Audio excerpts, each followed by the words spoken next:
God, I was worried that something had happened to you, and of course it has because you're a vampire. I'm sorry. I'm not.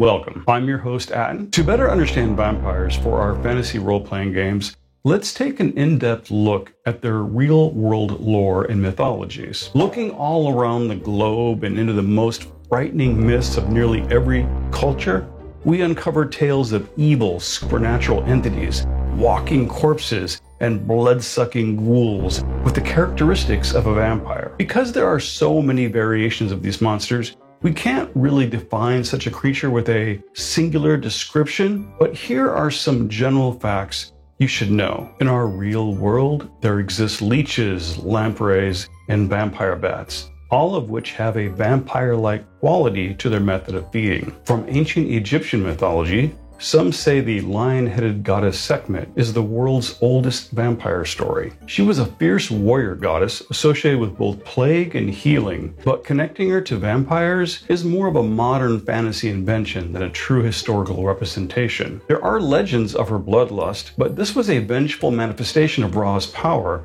not some bloodthirsty undead creature of the night. Lilith and the Lilitu are demons with their origins in ancient Sumerian, Babylonian, and Jewish folklore, thought by some to have vampiric associations. In ancient Greek myths, a creature called the Strix, or plural Sturges, was a kind of bird of ill omen, a monster that fed on human flesh and blood. It was also associated with witches and malevolent supernatural beings. Experienced D&D players are likely familiar with the Sturges, but the vampires we are discussing here are not repurposed goddesses or demons. They are undead creatures requiring sustenance to survive. Humans are their preferred meal, and they drain their victim of their life force. This is typically accomplished through the consumption of blood, but psychic vampires, those which drain their victim's psychic energy, are believed to exist as well. Though humans are always their preferred targets, some vampires, in desperation, may feed on animals,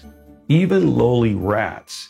But that would only be in a dire emergency. They also seek fresh blood from a living victim. However, there are many modern tales of vampires stealing from a blood bank or similar facility. If a vampire is not regularly consuming fresh blood, it may change into a feral and bestial form, losing its human appearance and becoming something monstrous or ghoulish. When imagining the image of a vampire, most think of the well-dressed, suave, and cultured gentleman type from Gothic literature. However, the earliest depictions of these creatures were ghastly bloodsuckers. They were typically purplish, bloated, and gruesome creatures with blood dripping from their mouth. The image of extended fangs would not become a characteristic until later in the evolution of the myths. They are generally creatures who have risen from the dead, but there are rare examples of living vampires as well, including vampire hybrids, half human, half vampire. From Balkan folklore, a Dhampir is a creature that results from the union of a vampire and a human. Somewhere around 1734, we see the first use of the English word vampire with a Y from 18th century vampire epidemics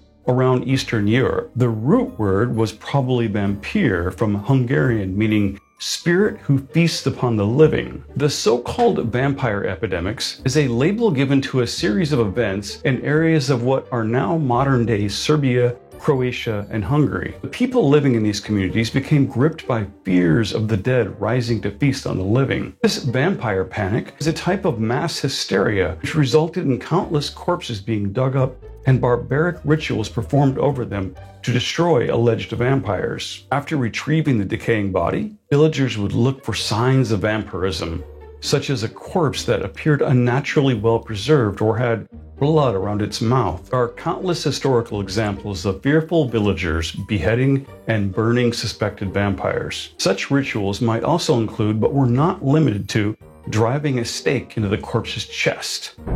This hysteria was almost certainly the product of primitive medical ignorance regarding decomposition, coupled with fear and superstitious beliefs. This was compounded by frightening rumors of walking corpses that feast on the blood of the living, spreading plague.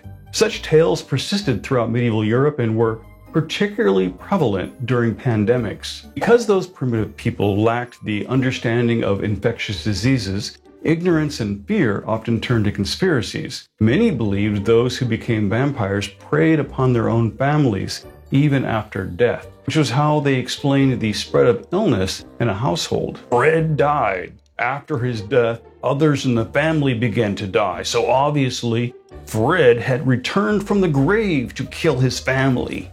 Initially, vampire myths depicted a foul, grotesque creature who was hideous to behold. However, that would change by 1819 with English writer John Polidori's The Vampire, which gave birth to our modern image of a charismatic and seductive supernatural being. John Polidori was not only a writer, he was also a physician. More specifically, he was Lord Byron's physician. Lord Byron had previously written a poem about a ghoulish zombie-like vampire. Then in 1816, Byron was visited at his rented home on the shores of Lake Geneva, Switzerland, by the future Mary Shelley, Percy Shelley, and John Polidori. The group challenged one another to write a ghost story. It was from their time together that Mary Shelley wrote Frankenstein, and John created his vampire story from the ideas of Byron. There's a 1986 film by Ken Russell titled Gothic, which tells a fictional version of that story. And though Carmilla, the Gothic vampire short story by Irish author Joseph Sheridan Le Fanu, was written in 1872, it is Bram Stoker's 1897 Dracula, which is remembered as the quintessential vampire novel. Slavic tradition suggested any corpse that was jumped over by an animal, particularly a dog or cat, either was a vampire or had the possibility of becoming one. Sometimes something as simple as holes appearing in the earth over a grave were taken as a sign of vampirism. To medieval Europeans, redheads were suspected vampires. Similarly, in ancient Greece, redheads were thought to turn into vampires after death, so their bodies were burned before burial to prevent the bloodsucker returning from the grave. The methods of transformation into a vampire may vary, but it is most commonly attributed to being bitten. I had a teacher in high school who absolutely 100% believed that she had been bitten twice by a vampire. She even had unexplained marks on her neck and expressed anxiety over being bitten a third time, as that would have made her transformation complete. Last I heard, she's in her 70s, so she's still among the living, I guess. Or is she? Is that a vampire cannot enter your house without being invited by the rightful owner first. Many believe a vampire may not enter your house uninvited, but they may trick you into inviting them in. What's he doing here? I invited him over for a drink. So if you're afraid of vampires, don't put out a welcome mat. There are many known methods for warding off vampires. One is to sprinkle mustard seeds on your roof. Another is to use garlic.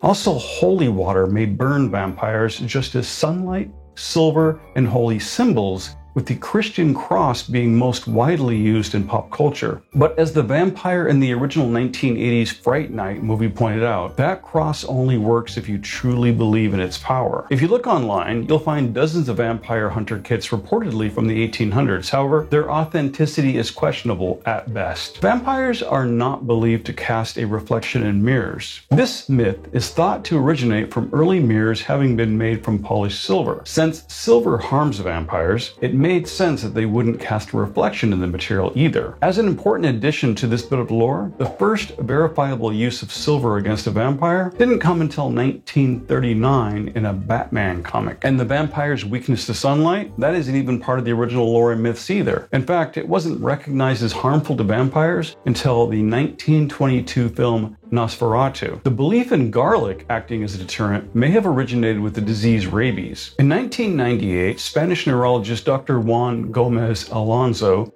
drew a correlation between reports of rabies outbreaks in the Balkans from 1721 to 1728 and the vampire epidemics that erupted shortly thereafter. Wolves and bats, if rabid, took on a snarling, slobbering appearance, which was similar to what folklore described to vampires, as would any human also suffering from rabies. Furthermore, the doctor also found that nearly 25% of rabid humans have a tendency to bite other people, which nearly guarantees transmission, since the virus is carried in saliva. Additionally, those infected with rabies are also hypersensitive to any strong scents.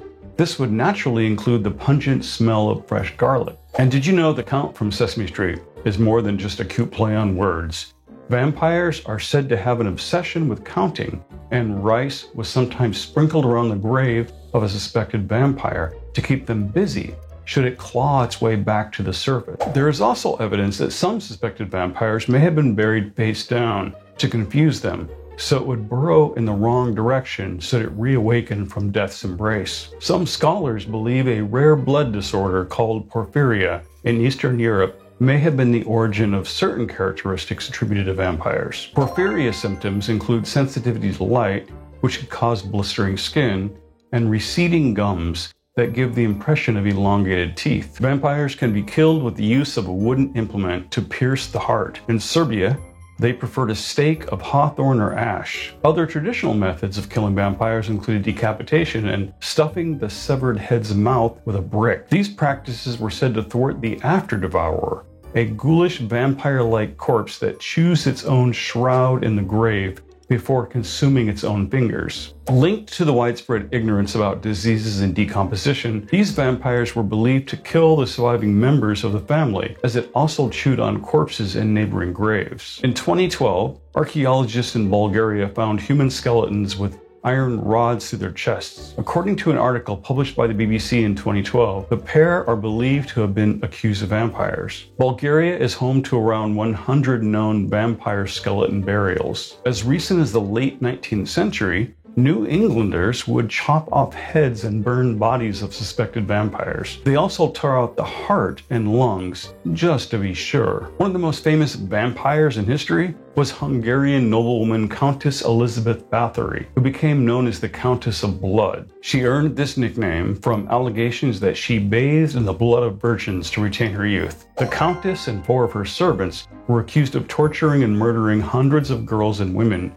between 1590 and 1610. But you should know, however, there is some evidence and speculation to suggest that she was innocent of wrongdoing, and those crimes were fabricated by other powerful elites to confiscate her land and wealth. And then there was Vlad the Impaler, born in Transylvania. He served as inspiration for Dracula. He lived from approximately 1428 to 1477. He was a ruthless ruler from Wallachian history and a national hero of Romania. And speaking of real-world vampires, the Vampire of Hanover, Fritz Haarmann, was a German serial killer operating between 1918 and 1924. He sold mystery meat on the black market to a German population struggling and starving after their World War I defeat. Turns out that meat was how he was disposing of his victims, throwing their bones into the river. Now let's talk about game lore. As far as I can tell, a vampire has been featured in every edition of Dungeons & Dragons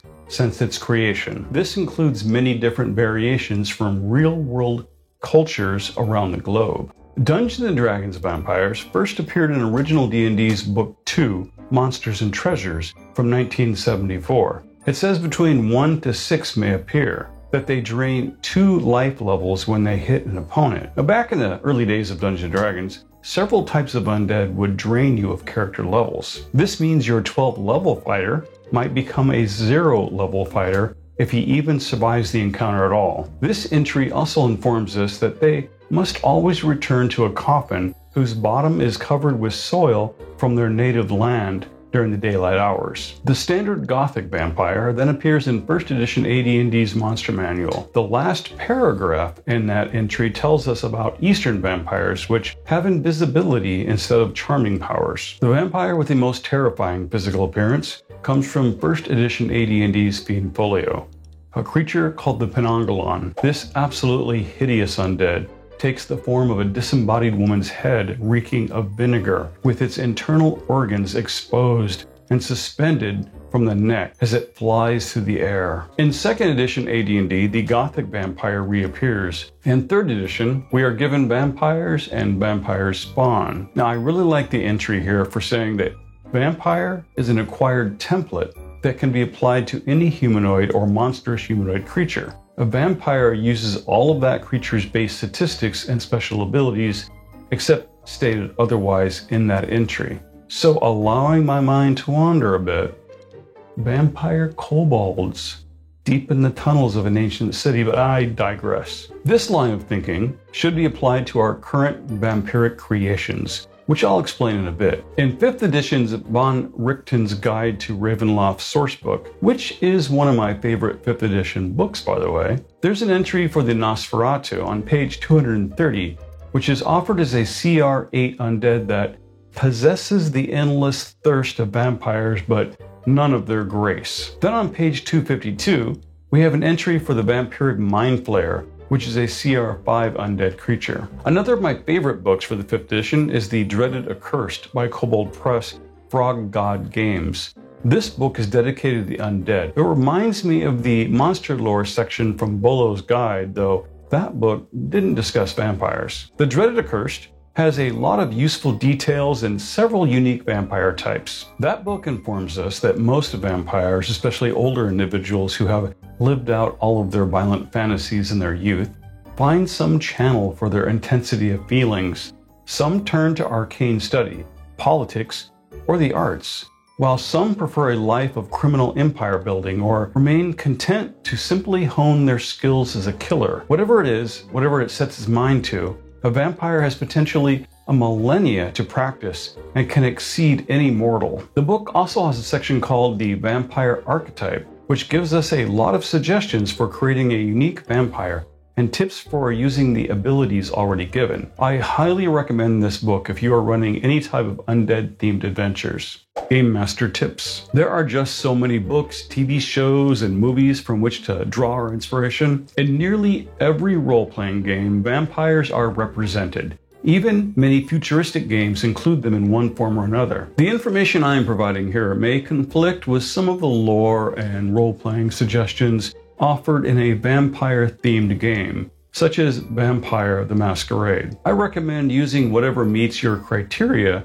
for the setting and tone you wish to establish. Vampires and vampiric creatures appear in so many different forms throughout human mythology. This means your vampires can be just as unique. Feel free to take the standard stat block, then change it as much as necessary to give your players a surprise. It doesn't even have to look human. Your vampires can have unique powers, weaknesses, and strength. Allow your creativity to go wild. I'll provide a link to the Wikipedia page for vampires by region so you can use that as inspiration. And as I revealed to you in this video earlier, some common vampire myths like aversion to sunlight and silver weapons comes from the early 20th century and seem to be entirely products of Western entertainment industry, books, and movies.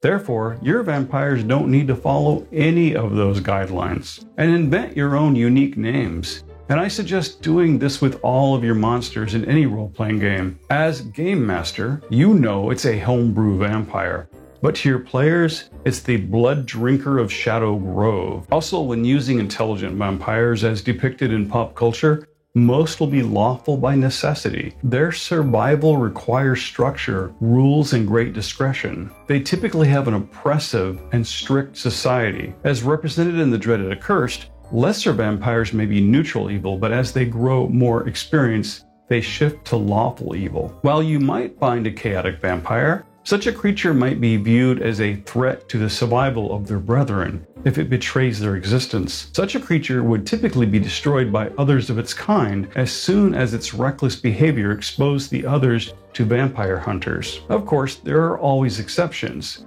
Anne Rice's vampire Lestat operated out in the open, and you might have a vampire or vampire hybrid with special abilities allowing it to blend in with other humans. In my campaign world, the region inspired by ancient Egypt has a cult to Sekhmet that is led by vampires and vampiric minions, but the vampires have a treaty with the local rulers to only feed on criminals and those foolish enough to venture into their district at night. In this way, they still act as enforcers of Ra's will and bring a measure of stability to the communities where they reside. Early in my current campaign, when the players were just 4th level, they accidentally released an imprisoned ancient vampire. Because the creature had been confined and unfed for thousands of years, it had transformed into a bestial monster that more closely resembled a 6-foot-tall anthropomorphic bat than anything once human. If you're using an unmodified vampire stat block straight from your role-playing game's bestiary,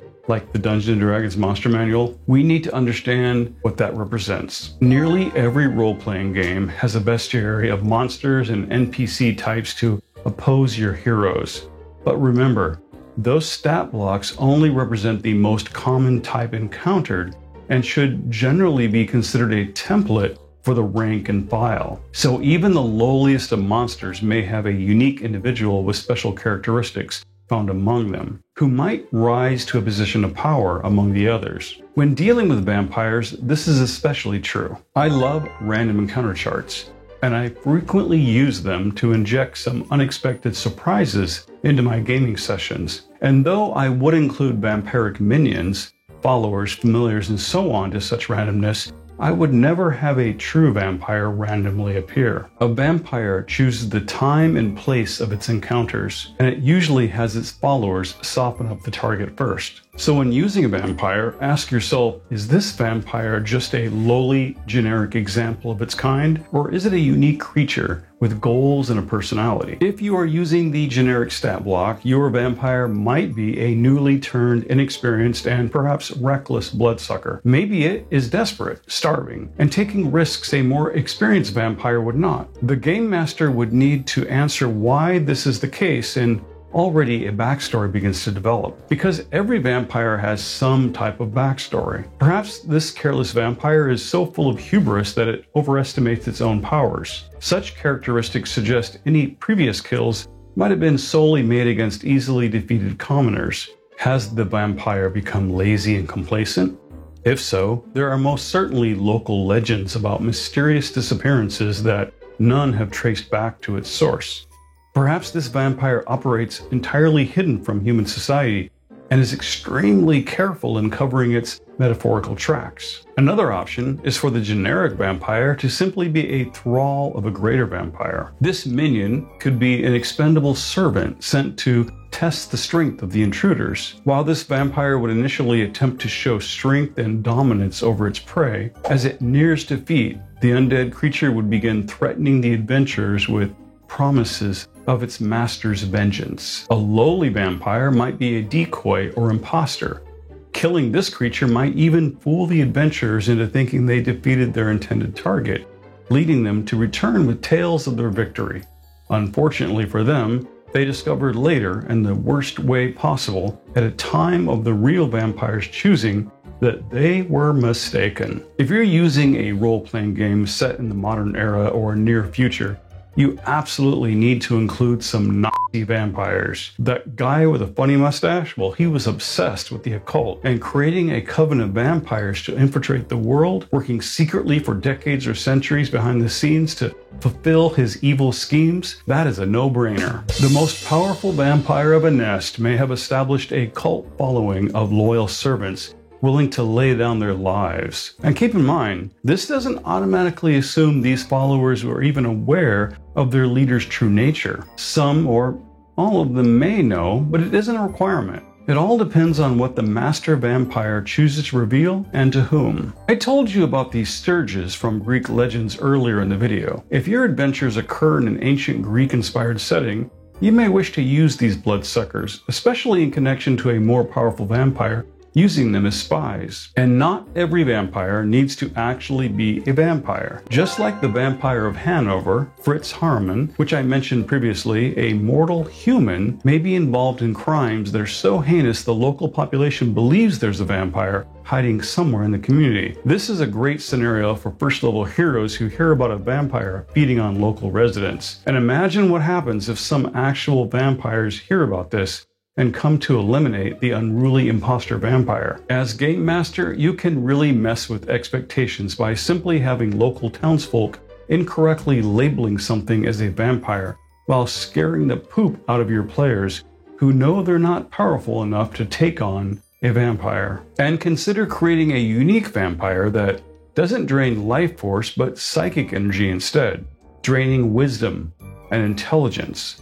The Mind Flayer vampire would be perfect for this. If we know the weaknesses of a vampire and how to defeat one, you can be sure it knows as well. Therefore, it is absolutely not going to put itself in any situation that could expose it to risk of an easy defeat. I've lost count, no pun intended, of how many vampire movies I've seen where the creature makes its home inside some location with big windows, where all the heroes need to do is open the curtains or break the glass to let in the rising sun. No vampire, even the most reckless and inexperienced, would ever inhabit such a death trap. A particularly powerful vampire will produce regional effects in the lands surrounding its lair. The Monster Manual for 5th edition offers some suggestions, but feel free to expand on that and make those somewhat reflective of the vampire's personality. A true vampire lair will never be an easy conquest, and the vampire you're hunting will never be alone. Vampires have a near eternity to plan their defense and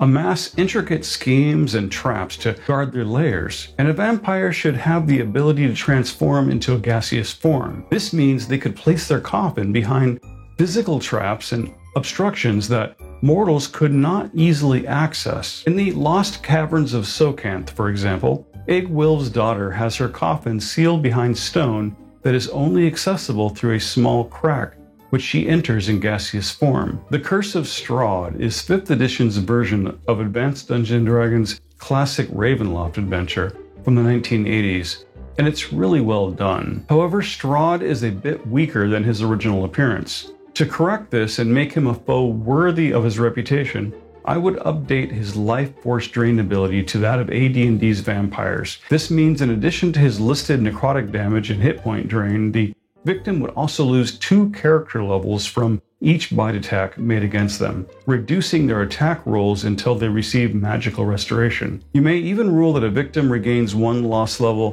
per long rest until they are back to full health. Also worth mentioning, in 3rd edition, vampires drained 1d4 points of constitution for each successful bite attack. So feel free to make Strahd more capable than the watered down version we are given in 5th edition, because the 5th edition version never would have lasted as long as he has. I hope this look at vampires has been useful to you, and I appreciate your support by liking this video and tell me in the comments your thoughts. As always, I'm your host Atten here at We Love TTRPGs, and I look forward to seeing you in the next video. Thank you so much for watching.